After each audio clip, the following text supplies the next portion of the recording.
Thank you. Jason. First of all, this is a great, I mean, the speakers you have had yesterday, today, it's unbelievable, but could I up the dream? Next year, it should be down the street at the Nissan Center. And it should be packed by people. And then maybe after that, we'll go to Dallas and we'll do it at Dallas Cowboys Stadium.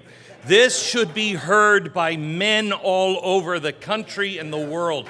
The last two speakers have been unbelievable.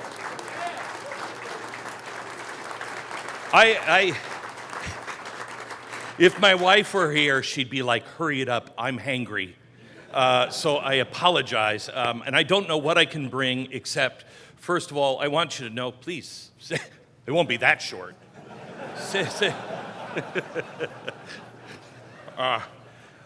I just have to start with my testimony of Jesus Christ. I am an alcoholic. I grew up in an abusive family. Mark's story and my story are kind of similar. My dad never took me fishing. We never did anything really as a family. I'm also on vacation here because this is important. But my vacation this time, my daughter just turned 18, and so we're going together, just the two of us, for a vacation and doing something that she wants to do with her life, and I'm going to try to help her learn how to do that. That's something my dad didn't do. But you can break the cycle. My mother committed suicide when I was 13 years old. She was an alcoholic. My father was an alcoholic when he died. And child abuse happened in our family and in his family and in his family. For generations it happened. And it was my decision after I sobered up. We're going to break this in our family once and for all. And it is hard to do. And there's only one way to do it. Surrender to Jesus Christ. That's it.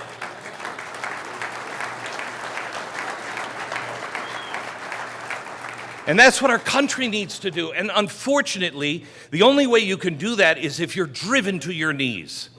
I had no other place. I was on my carpet. I was living in an apartment complex. I had lost my family and my children and my job and everything else. And I was on the carpet in this little apartment that I called the United Nations building because I was the only one that lived there that spoke any English.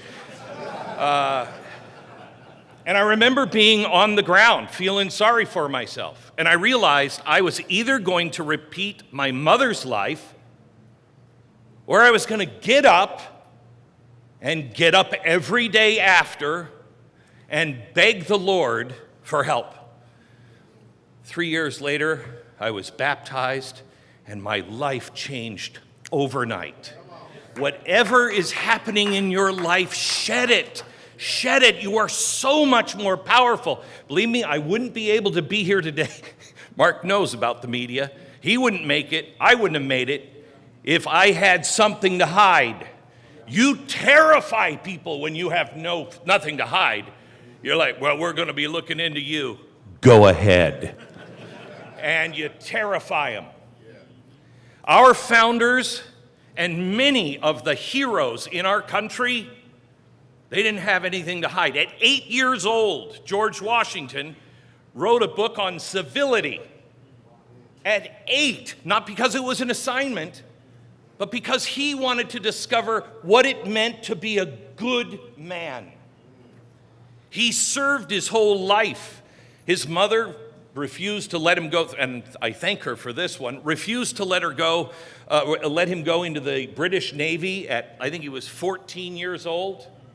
He was a surveyor when he was 13, by himself in Indian territory, bear territory, no gun, just his compass, a piece of paper, and making maps.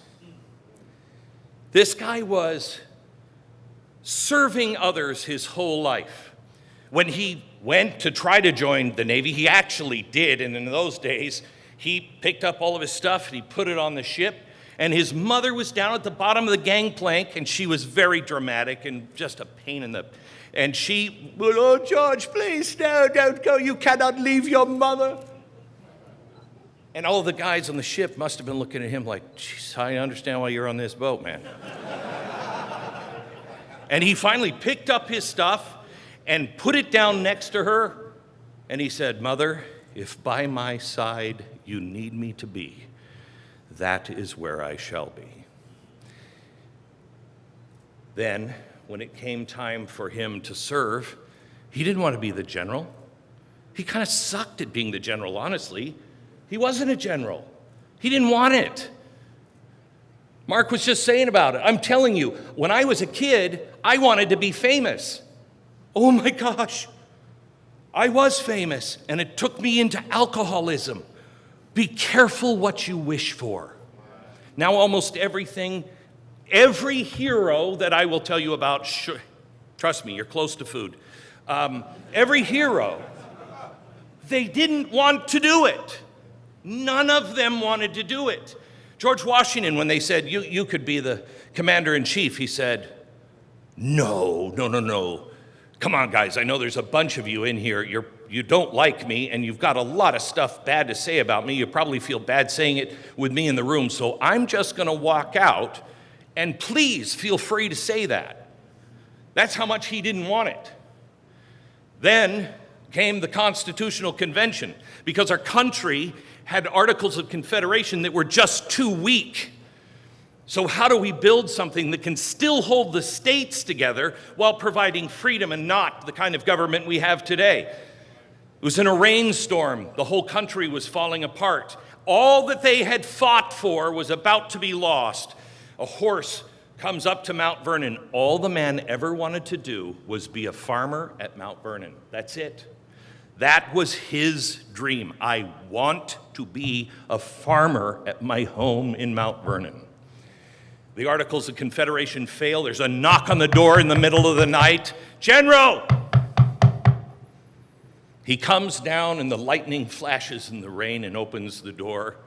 And there stands a man who had ridden through the night from Philadelphia to say, General, we can't call everybody together. No one will come. The Articles of Confederation are too weak, and you're the only man that they'll come and sit in the same room with. Why? Because of his honor and his integrity. He was a man, and I don't know a man like this, he was a man that could walk into a room and the entire place would fall silent. If people are being boisterous and loud, he could just, with a look, shut it down. Not out of fear, out of respect. When we won the Revolutionary War, at the very end, here are these farmers that went and just bested. It's like all of us, if I got together and said, hey, let's go take on SEAL Team 6. And what the heck? The Green Berets too, let's do it. That's what they were doing. They were farmers against the strongest army and navy in the world.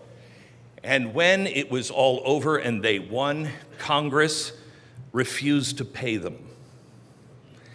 And they were angry. And they said, this is dishonorable. They owe us this money. Washington knew exactly what was coming.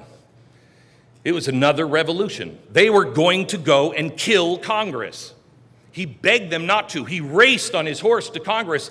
No one would support him except one guy in Congress. He wrote a note. Washington said, could you just write that down? All the note said was, I will work tirelessly to get you paid.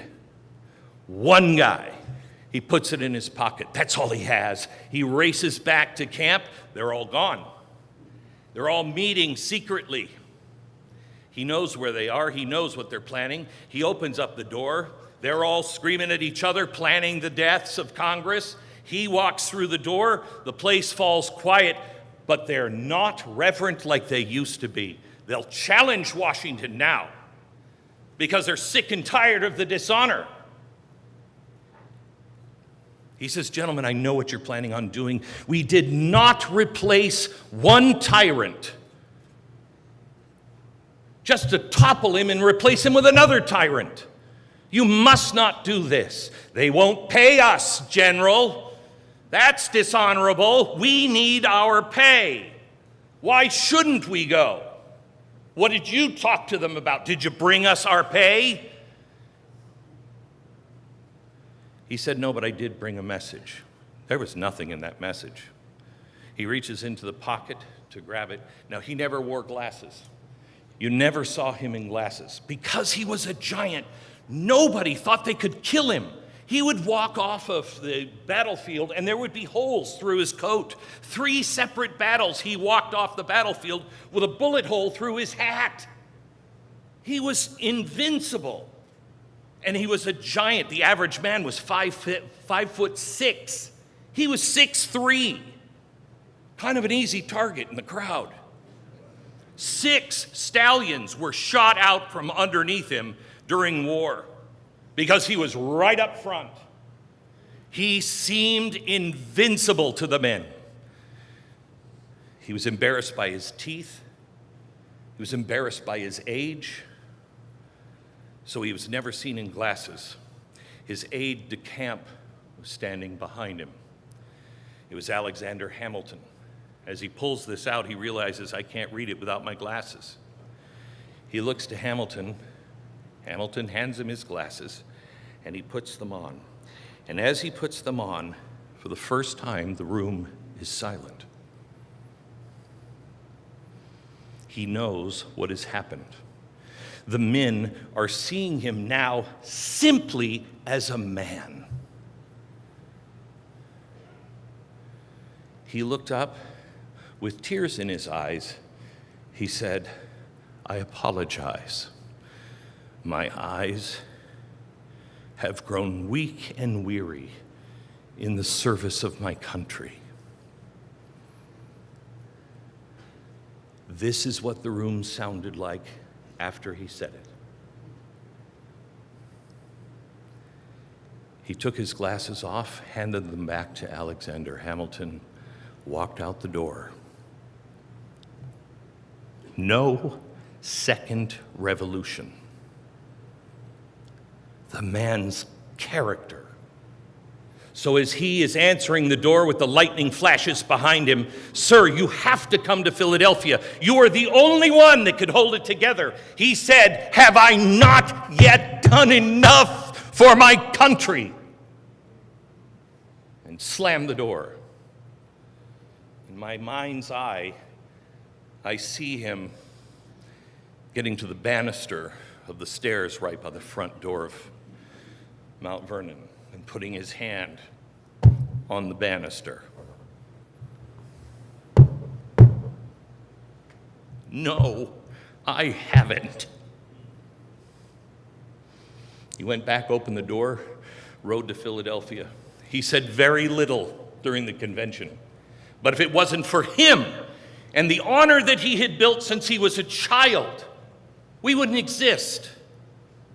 This is an honest to God's truth. I collect documents. We have the 3rd largest document collection behind the National Archives and the Library of Congress.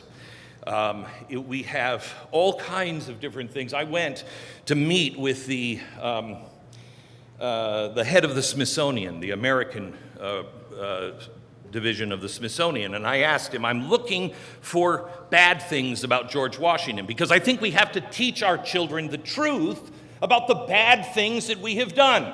We are the greatest nation in the world. We are, but we are also flawed people with flawed people running it, and most of us haven't paid attention enough to know all of the horrible things that we have done.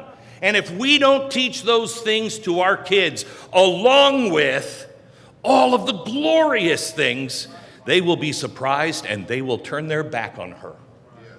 So I asked, I can find bad things on everybody. I can find things about Abraham Lincoln with prostitutes before he found God. But I can't find anything on Washington. I said, do you have anything? He laughed and he said, oh, I've got one thing. Come with me. And he opened up this drawer, and in it was a newspaper. And he opened it to the op-ed section, and there was an editorial about George Washington before his second run for presidency. This is the worst thing we could find, and it was written by his mother. who wanted him back home with her. And she said, "Oh, you have no idea. You would never vote for him if you knew how extravagant he was, if you simply knew how much money this man spent on ice cream every month alone." That's the worst I can find. I don't know anybody but Jesus that's in the neighborhood. There's nobody.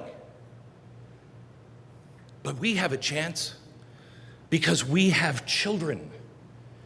And we can raise them to the light and the truth. And the only way that will happen, I got to tell you, my kids, oh, geez. There are times that I'm like, I swear to you, your mother must have been screwing around because you didn't come from me. Oh, and she looks at me and she's like, nope, they're both yours. It is hard to raise a kid. It is hard to do the right thing, especially in today's world. But we must, because the challenges that are coming before us are historic. If you didn't understand that this week, you'll never get it. This country is on the edge. Freedom is so fragile.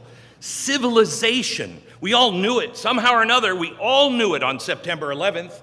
Each one of us, we looked at each other on September 11th and said, this whole thing could fall apart. This could be done. We knew it. We woke up secure on Tuesday morning, and by Tuesday night, we wondered if our nation would last. Well, this has been a slow impact. We won't make it through the next New Year's if men don't stand up, men of God and peace, people who understand the full armor of God. That's not sending you into a war with a gun. That's sending you into battle with God and the truth and peace and the sword of that truth, His word. They are afraid. Why do you think they're silencing everybody? They are terrified of the truth. Speak the truth. If you don't know how to find the truth, get your face back into the scriptures. The only thing that will be your compass now in these confusing times, because remember, even the very elect will be deceived. You must be one with the Spirit of God. You must have the ever-present Spirit of the Holy Spirit with you. And when it says turn around, go back, head the other way, you better do it. And it's a muscle. The more you obey, the stronger the voice gets. Let me tell you one more story. My wife gave this to me as a Christmas present one year. I was told by my father one time. I was 16, and we were having an argument. And I wanted to, you know how you are as a teenager. You just want to in the chest with your words. And I looked at him and I said, I will never be like you. And I walked away for a brief moment feeling that hurt.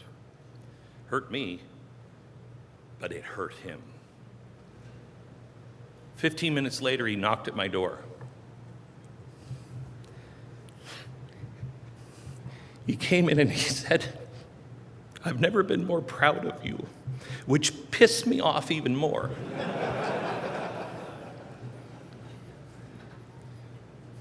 He said, I didn't want to be like my father either, and I've tried. But let me tell you something that I have learned.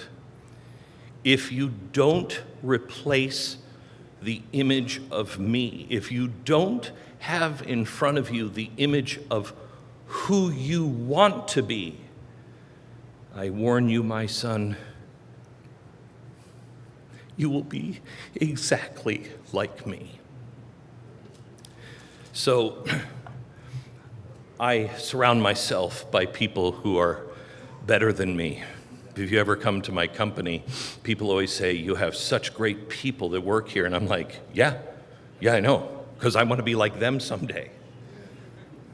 I have people, pictures of heroes on my desk at the office, at home. I surround myself with people I can feast on. I read history to feast on all of those people. One thing Martin Luther King, Abraham Lincoln, Moses all had in common. Not me. No, I don't want to do that. They all knew the costs they would pay. All of them. No, not me. I don't want to. The other thing they had in common is they did.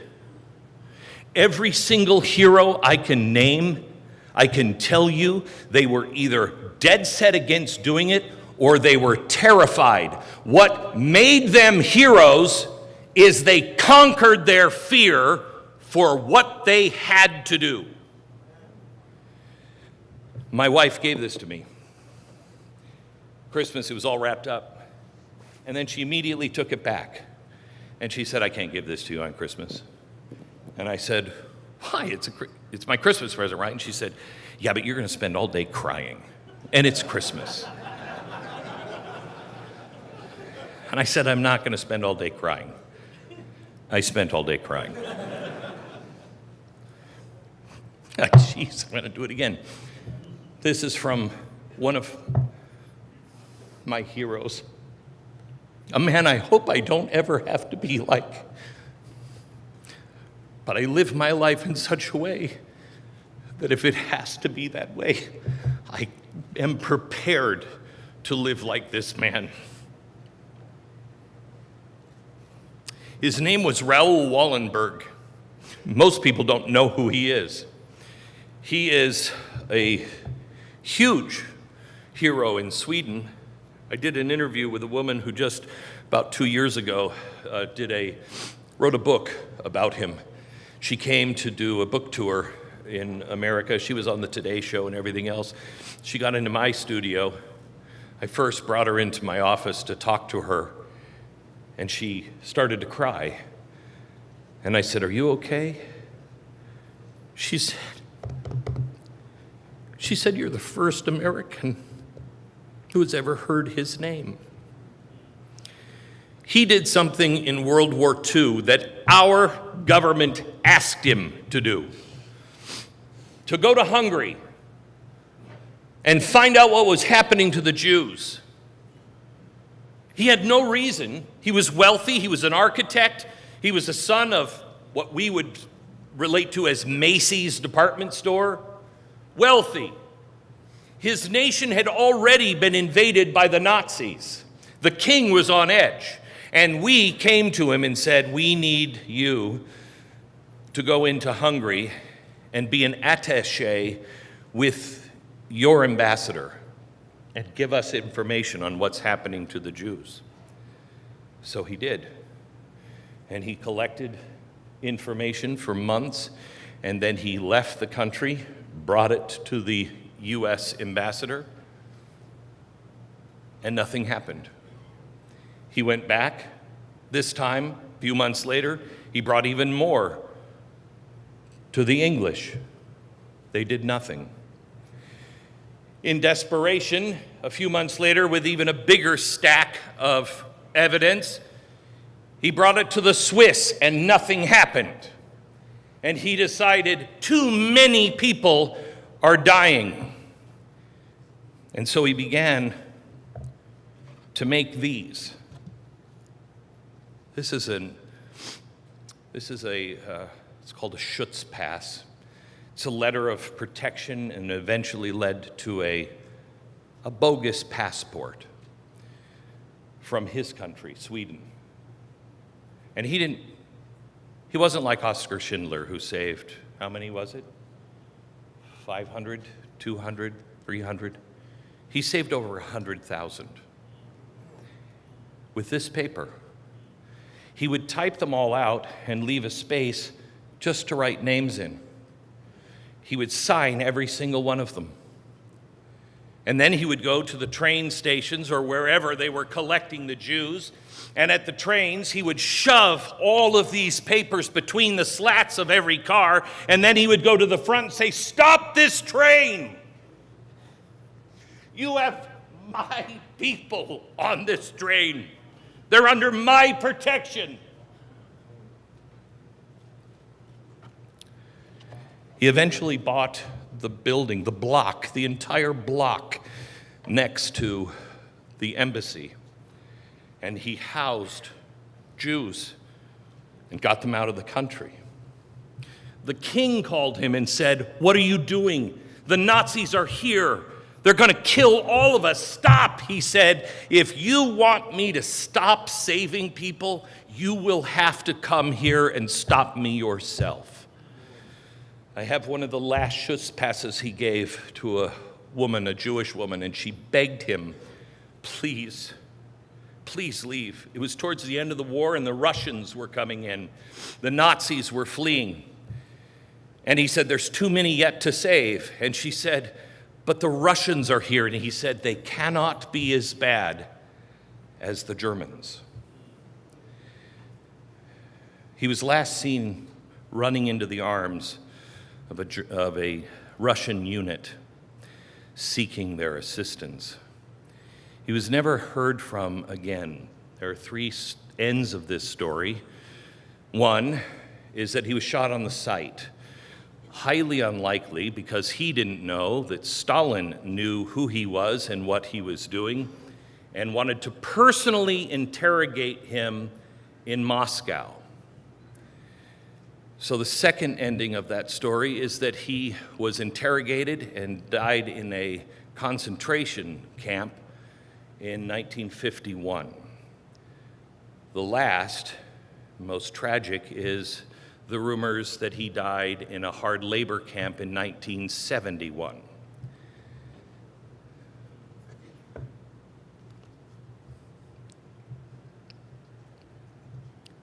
We asked him to go. And the first president to ask, "Where is Raoul Wallenberg?" was Ronald Reagan. Dishonor, dishonor, dishonor. But even in dishonor of our nation, he helped. He did the right thing. It cost him his life. But I cannot wait, even if I'm on the other side of the pearly gates and I can shake his hand through the bars. Heroes, they're all around us. Every time you see a hero, you'll see a monument or a statue, and they're always bigger than life. They're not. They weren't. They were afraid. They were unsure. They just were doing what they thought was right. That's you, that's you, that's you, that's you. And everyone, all of your children, it will not be my generation that saves this country and fully repairs it and goes back to the things we all said we found self-evident, but how many do?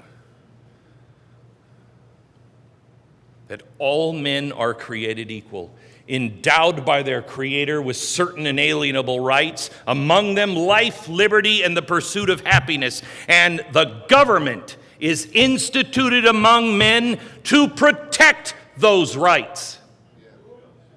That's what we're standing for. This is our time. This is your call. God bless you all.